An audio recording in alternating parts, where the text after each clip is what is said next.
Hello YouTube, it's your driver and I'm back with another video, even though it's been a really long time since I've posted any videos, and I have an explanation for that. So for those of you that have subscribed to my channel in the past and you haven't seen any videos posted in like a year, maybe 2 years, I will tell you why in this video. And I'm also going to tell you about my new YouTube studio that I built out of a shed in my backyard, which is what I'm in right now.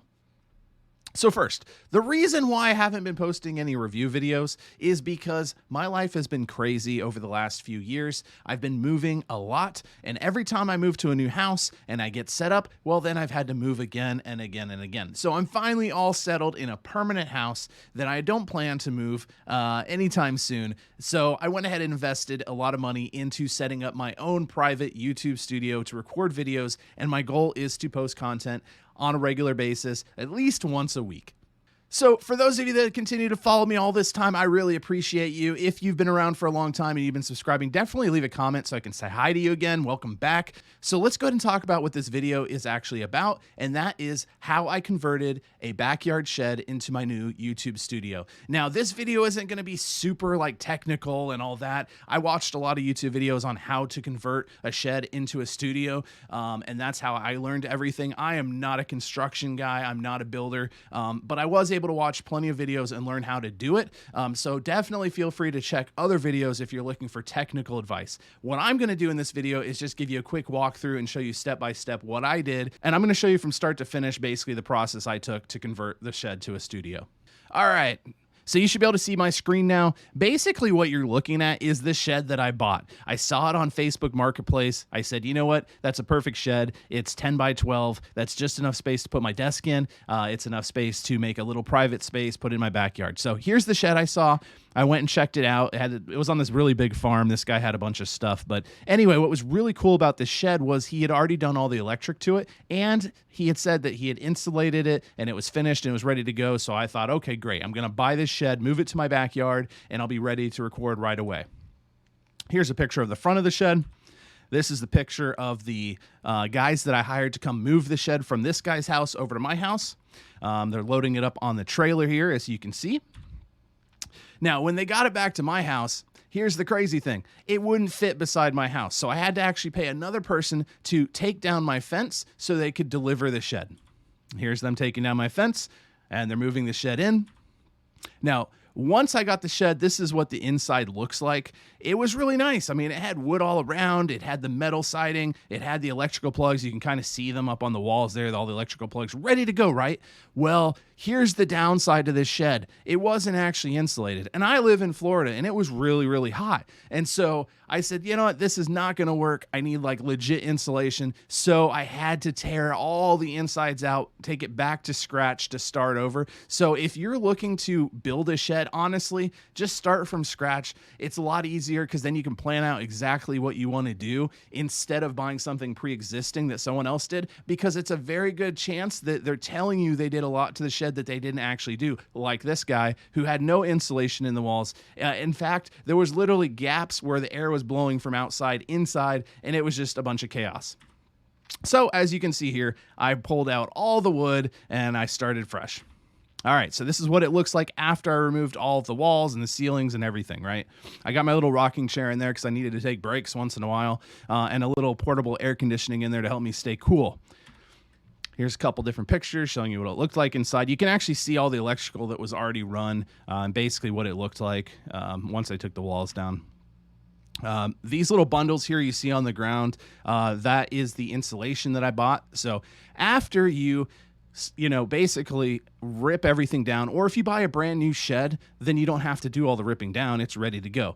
Now, I don't know if it's hard for you to see in the picture here, but right along the wooden beams there, the studs, I use spray foam insulation just to give it an extra sealant between each beam. I don't know if I needed to do that, but I did it because better safe than sorry, right? And then below is all the insulation I bought that was going to go between the beams. Now, this is what it looks like when I installed the insulation. It was super easy. You unroll it, you shove it in between the boards, you used a staple gun, and I just stapled every few inches all the way down. It makes a nice little wall, and it's super easy to do. All right, here's some more pictures of the progress just to kind of show you what it looks like. Here's a little video I filmed on my cell phone, so you can kind of see a quick 360 inside. This is me making progress. It did take a lot longer than I thought it would, but yeah, I got it done. All right. Oh, here's another video. I guess I decided to do it twice, so there's that.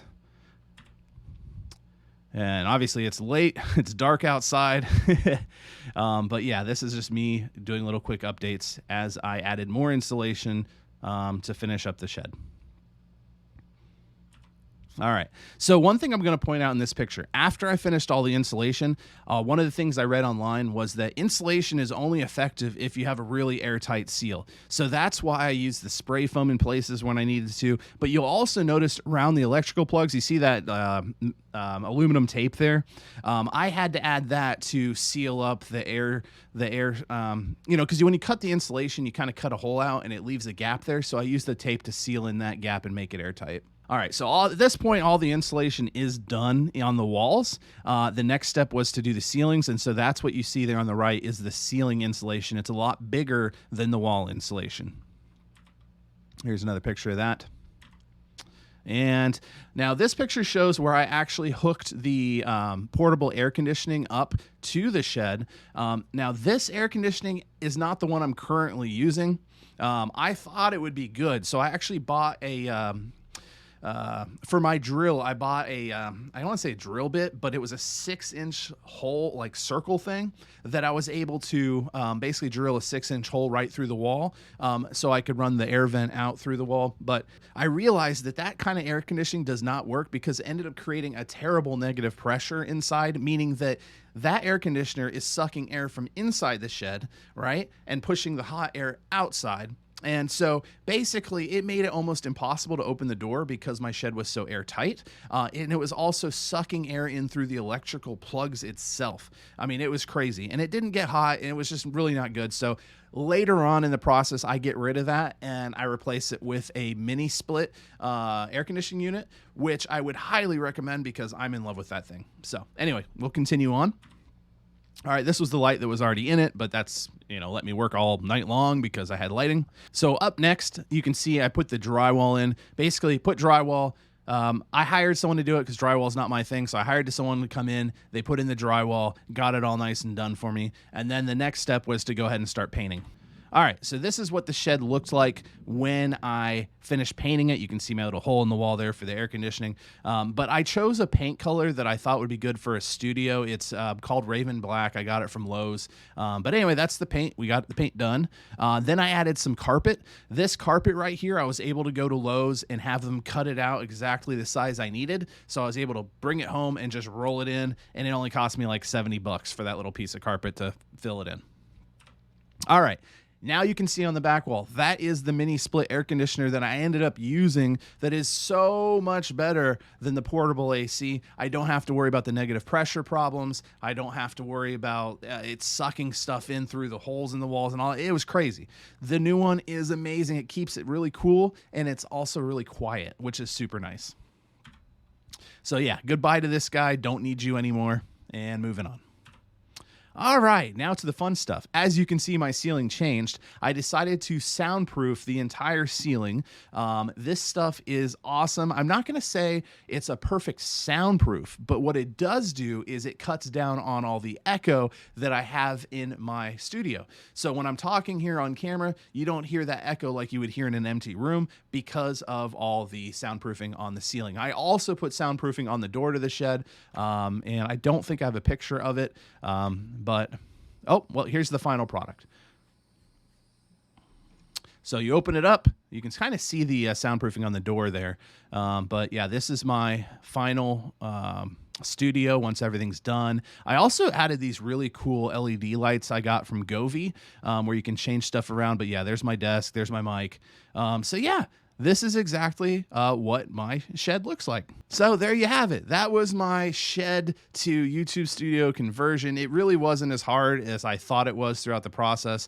Now that I've done it, I could do it again super easily. It's basically buy a shed, put in the insulation, put in the drywall, paint it, add carpet, and then you're ready to go. I mean, that's really it. Electric, though, you do want to hire an electrician so they know what they're doing. As far as drywall goes, unless you know what you're doing, it's better to hire someone because your drywall will look really sloppy if you've never done it before. So that's why I hired somebody. But that's all. I mean, if you guys are planning to build your own studio or something like that and you have any questions for me, feel free to comment down below and I'll try my best to answer your questions. But yeah, that's it as far as the conversion goes.